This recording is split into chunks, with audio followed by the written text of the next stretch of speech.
Shalom, Ahab, Wa, Baraka. First and foremost, I want to give all praise, honor, and glory to Yahweh Bahashem Yahweh Shai Waharocha Chadash. Double honors to the elders of Great Millstone, starting from Elder Apostle Tahar, Gabar, Uriam Lab, and then the apostles first, secondarily the prophets, then the teachers. Also, the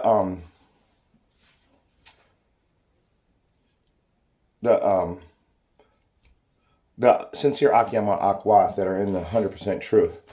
Double honors to you and salutations. Okay, let's get into it.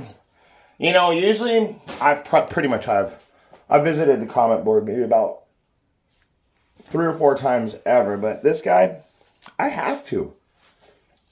This is all going into that video with the IUIC video with Nate's grand entrance. So this person literally has nothing to say about the grand entrance, but let's see what he does say.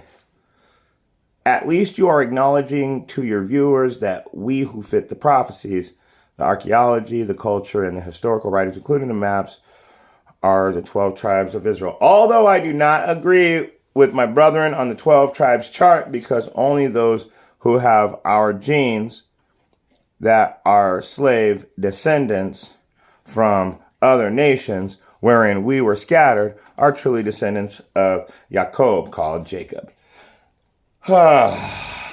Neat. Thank you for all the important information there. Other nations can be counted among us according to Isaiah 56, 1 through 8. They follow the commandments and learn the instructions of Abba Yahuwah. We've got one of them Yahuwah Israelites. Shalom and love to my brethren who are walking in obedience to Yahuwah. Well, I'm just going to start by saying I don't walk in obedience to Yahuwah. I walk in obedience to Yahweh Bahashem Yahweh Shai, under the direction of the elders from GMS who I study with daily.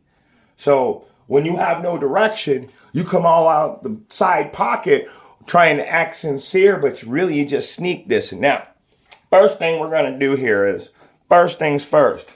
Let's go ahead and get Isaiah. Let's get Isaiah out and read chapters 56, verses 1 through 8. Because guaranteed, it's going to be talking about the other nations and how they can be saved too. But he doesn't understand that I'm going to destroy that whole thought process right now. That is not going to happen in this house. You're not going to read one passage, 8 verses in the whole Bible out of context and then try and build a doctrine off it. And then do it out. And it had nothing to do with Nate's grand entrance either. But I'm not mad at you, but I'm going to rebuke you is what I'm going to do. I believe that you are probably sincere and you need correction, because no, all other nations are not going to be saved the way we're going to be saved. All other nations are not getting the same salvation. And I'm going to prove that. So first, let's get what you were talking about. Isaiah chapter 56. Thus saith the Lord, keep ye judgment and do justice, for my salvation is near to come, and my righteousness is to be revealed. Blessed is the man that doeth this, and the son of man that layeth hold on it, and keepeth the Sabbath from polluting it, and keepeth his hands from doing any evil. Who was given the Sabbath? All nations? Oh, no, not all nations. Just Israel. Just Israel. Let's keep going. Neither let the son of the stranger that hath joined himself to the Lord speak, saying, the Lord has utterly separated me from his people. Let neither the eunuch say, behold, I am a dry tree. For thus saith the Lord unto the eunuchs that keep my Sabbath and choose the things that are pleasing, that please me, to take hold of my covenant. Okay, is everybody still following along? Good.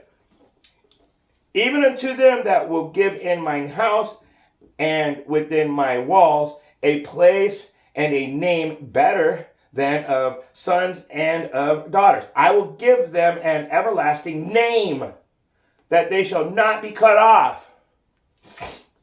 Also the sons of the strangers that join themselves to the Lord, to serve him and to love the name of Yahweh, to be his servant, everyone that keepeth the Sabbath from polluting it, and taketh hold of my covenant. Who was given the covenant, man? Come on. This is going to be too easy. Let's go to Deuteronomy. First, we're going to start at Deuteronomy. You know what? No. Let's. I mean, I could stay in Isaiah and just destroy you just in Isaiah, but I'm going to go to Deuteronomy. I'm going to start at the beginning of the Deuteronomy. I'm going to go to chapter 7 and start at verse. I'm going to give you verse 6. For thou art an holy people unto the Lord thy God, unto Yahweh, Bahashem, Yahweh Shai. Yahweh, Bahashem, Yahweh Shai, hath chosen thee to be a special people unto himself. Unto himself. I lost my place. Above all people that are upon the face of the earth. So, let me read it again. Hold on now. Let me just get it out for you. All right. Let's get it again. For thou art an holy people unto Yahweh, Bahashem, Yahweh Shai. Yahweh, Bahashem, Yahweh Shai hath chosen thee to be a special people unto himself, above all people that are upon the face of the earth. Okay, we've got one that's clearly saying from the jump, in the beginning, all the way in Deuteronomy, we've been chosen a holy people above all people that are upon the face of the earth. Let's get more. This is Isaiah chapter 40, verse 17. All nations, plural, all nations before him are as nothing, and they are counted by him less than nothing and worthless. So you're telling me that the Most High is dealing with these nations, but it's not showing that. It's not showing that anywhere. I don't see that. Do you? Where does it say that there are other? See, what you don't understand about the other nations is it's talking about the Israelites that are scattered into the other nations that think that they are part of the other nations.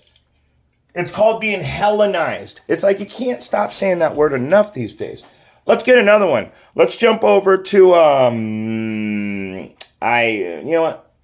We're going to leave Isaiah for a second, and we're going to go over to 2nd Esdras chapter 6. All right, I hope you guys can see that okay, but let's go ahead and read 2nd Esdras chapter 6, verse 56 through 59 right now. As for the other people, which also come of Adam, thou hast said that they are nothing, but like unto spittle. Okay, and hast likened the abundance of them unto a drop that falleth from a vessel. So, spittle, when you talk, microscopic pieces of spit are emitted into the atmosphere from your mouth. It's a very simple thing. So, with those microscopic pieces of spit, he's saying you're less than that. You're less than that little piece of spit that you couldn't see, feel, hear, smell, nothing.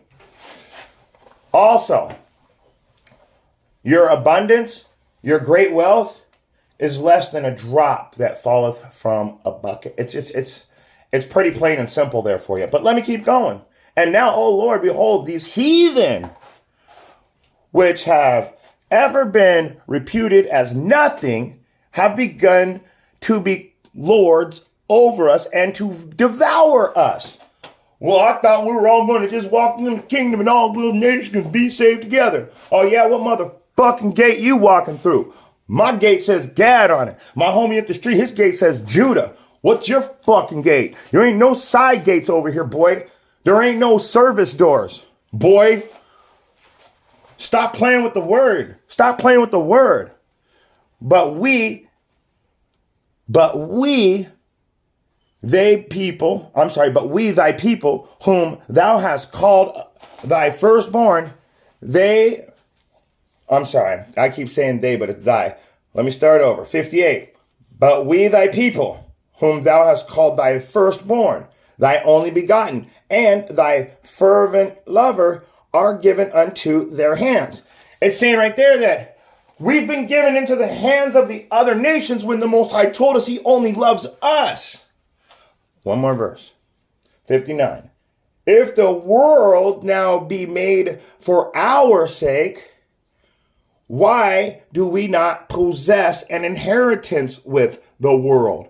How long shall this endure? Well then, it's clearly saying that the Israelites are captives to the other nations, and how long are you going to keep doing this to us? Okay, we're the firstborn, we're the begotten, we're the fervent lovers, and we're given into the hands of our enemies. And we know why, because we didn't keep the laws, the statutes within the laws, or the direct commands to the best of our ability according to our knowledge. We fell off. Everybody out there is a forbearer, a rejecter of a word at some point in their life. We all had to come into the truth. Nobody was born in the truth. None of us. None of us. I wish I was born in the truth.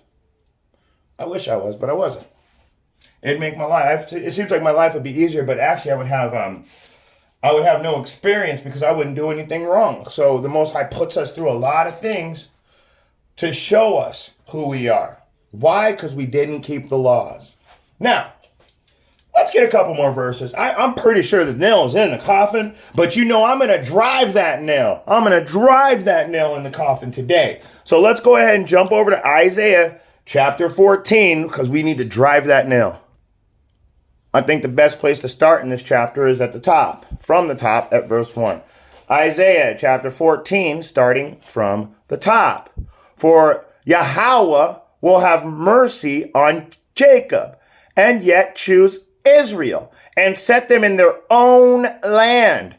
And the strangers shall be joined with them, and they shall cleave to the house of Jacob. Now, what's going to happen to these strangers?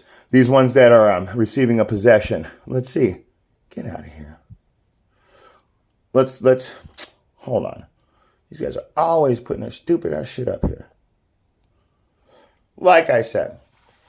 And people, and this is verse 2, and the people, who is that? The strangers, shall take them and bring them to their place, and the house of Israel shall possess them in the land of Yahweh for servants and handmaids. And they shall take them captives, whose captives they were, and shall rule over their oppressor. So, wow. So how is it possible for the other nations who have taken us captives to be in the kingdom with us? Like I said, what gate you going through? There's only 12 gates and your name's got to be above it. You know what? Just for the sake of argument, I would like to read one more before I jump forward. And verse 3, and it shall come to pass in the day that Yahweh shall give thee rest from thy sorrows. What's our sorrows? Oppression from our oppressor of these other nations.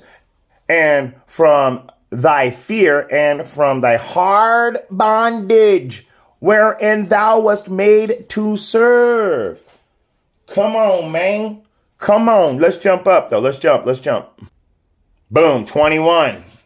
What is 20? Isaiah. I guess this guy forgot about Isaiah chapter 14 and 21. Prepare slaughter for his children, for the iniquity of their fathers. Prepare slaughter for his children, for the iniquity of their fathers, that they do not rise, nor possess the land, nor fill the face of the world with cities. For I will rise up against them, saith the Lord of hosts, and cut off from Babylon the name, and remnant, and son, and nephew, saith the Lord.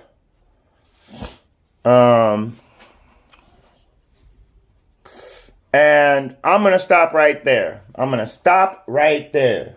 So if you think that everybody can get into the kingdom, read the next verse for yourself, 23. You're not. It's impossible. It says it all through the scriptures. I've chosen Israel. The nations that can receive the kingdom, they can't. They can receive slavery in the kingdom. Prepare slaughter. Let's go back to verse 2. Let's go back to verse 2. There it is. And the people shall take them and bring them to their place, and the house of Israel shall possess what? The strangers. Who are they going to possess the strangers from the other nations? So when those other strangers try to come in with us, and the strangers that it's talking about in Isaiah 56 is talking about Hellenized Israelites. So you got to understand the Bible before you come out of context. That's the problem with people these days. It's better to just sit and hold your peace and ask sincere questions instead of trying to tell people you know something, when really you think yourself to know something, but you know nothing. Learn something first. Stop coming to people that have been doing this for over 10 years, acting like you could throw up a comment. You don't even have a damn page. But anyways, one last verse. You know what? I usually get Revelation 22 and 12, but today I decided to change it up a little bit. I should put up a different one every time, but Isaiah, since we're in Isaiah and he's telling everybody that all the nations could be saved according to Isaiah, let's read from Isaiah and close out. Isaiah 62 and 11. Behold, the Lord has proclaimed to the end of the earth, say to the daughter of Zion, behold, your salvation comes. Behold, his reward is with him and his recompense before him. And with that being said, if you got eyes to see and ears to hear, I hope you were able to get something out of this short message. Shalom.